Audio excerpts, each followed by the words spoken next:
Bumulusok sa Hudson River ang isang helicopter sa New York. 6 na turista ang patay. Narito ang Frontline News Abroad.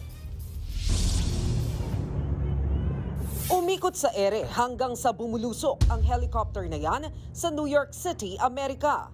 Sa isa pang video, kita ang malakas na paglagapak niyan sa Hudson River. Maya-maya, bumagsak din sa tubig ang LSC at iba pang parte ng aircraft. Oh my God! Oh my gosh! Agad rumesponde ang mga nakaposteng lifeguard. Ayon sa mga otoridad, walang nakaligtas sa 6 na sakay ng helicopter. 4 sa kanila ang natagpo ang walang buhay, habang ang 2 naman sinubukan pang dalhin sa ospital pero namatay din. Base pa sa report, 5 sa mga biktima ay pamilyang turistang Espanyol.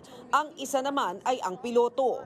Lumalabas na wala pang 15 minuto matapos mag-take off nang mawala ng control ang helicopter.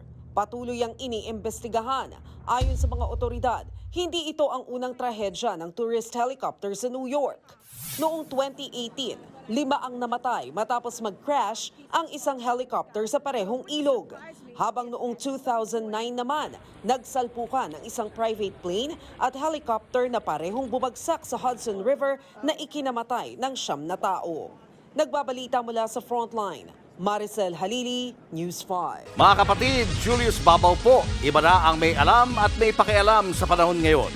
Para sa Frontline ng mga balita, mag-follow at mag-subscribe sa social media pages ng News 5.